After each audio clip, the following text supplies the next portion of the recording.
Assalamualaikum warahmatullahi wabarakatuh. Saya akan memaparkan singkat proses penyusunan dan hasil buku kerja terkait dengan pengadaan perencanaan level 2, di mana di sini terdiri dari beberapa file, mulai dari nanti saya membuat KAK jasa konsultasi perorangan, kemudian membuat lampiran form identifikasi kebutuhan, form spesifikasi teknis jasa catering, dan form harga perkiraan sendiri atau HPS.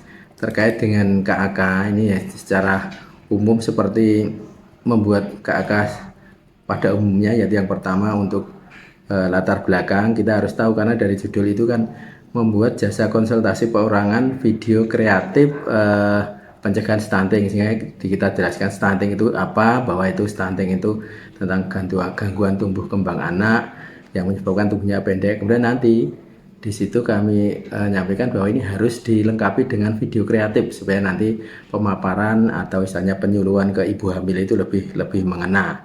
Sehingga media itu sangat penting, di mana tujuannya nanti kita sampaikan tujuan pembuatan video kreatif itu untuk lebih menarik di penyuluhannya, kemudian nanti lebih mengena.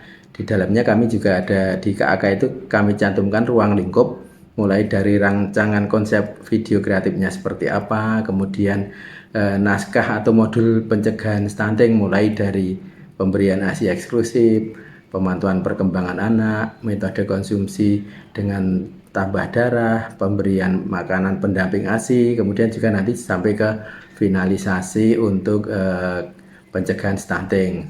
Dan untuk mencapai ini sesuai dengan kualifikasinya harus ada S1 ahli gizi yang minimal berpengalaman membuat modul sejenis dan juga mengetahui tentang isu stunting ini. Sehingga nanti di KAK ini mulai dari tugas tanggung jawabnya juga ada, outputnya yang diperlukan juga ada, termasuk biaya sesuai dengan DIPA yang tersedia. Mungkin itu yang terkait dengan KAK. Kemudian yang kedua, kami juga melampirkan terkait dengan identifikasi kebutuhan pengadaan jasa catering, karena untuk penyuluhan atau untuk kegiatan ini selain ada media untuk pembelajaran juga perlu ada jasa catering atau makan minumnya. Sehingga di sini di identifikasi kebutuhan itu menyangkut komplit, mulai dari jenis jasa lainnya apa. Berarti kalau jasa lainnya adalah jasa catering makan minum, fungsinya itu menyediakan jamuan kegiatan berupa kudapan dan makan siang. Targetnya di 10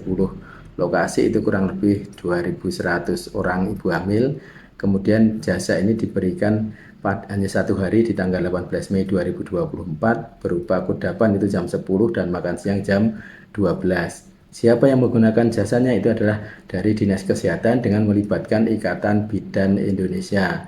Kemudian kalau pengadaan jasa lainnya jenis tidak ada, karena yang ada adalah ada 2 jenis pengadaan, yaitu jasa lainnya berupa catering dan jasa konsultasi perorangan untuk penyusunan modul. Waktu yang diperlukan untuk pengadaan ini jasa catering paling tidak ada 3 item, yaitu pemesanan pulang pin mungkin 2 jam karena nanti pakai MBIS. Kemudian produksinya untuk pembuatan makanan paling ya maksimal 3 jam.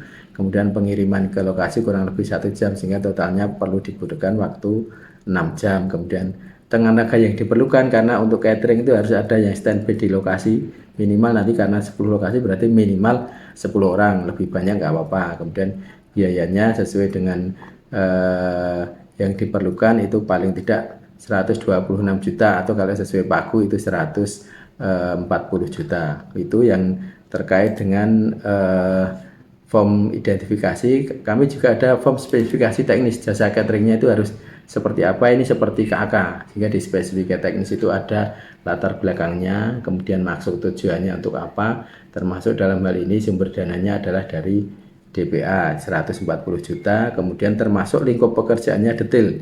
Kami cantumkan spesifikasi teknis, satuan, volume, sama waktu dan juga layanannya.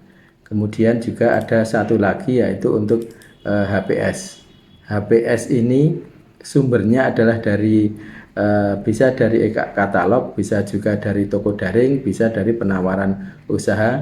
HPS kita buat sesuai dengan ada di DPA, yaitu sekitar 140 juta untuk 2.100 peserta. Mungkin itu yang terkait dengan buku kerja pelatihan PPK tipe C tahun 2024, sehingga berdasarkan data-data sumber yang ada di buku kerja kita tuangkan dalam lampiran form 2, form 3, form 4 atau lampiran 2, 3, 4, dan 5. Mungkin itu, semoga bermanfaat. Assalamualaikum warahmatullahi wabarakatuh.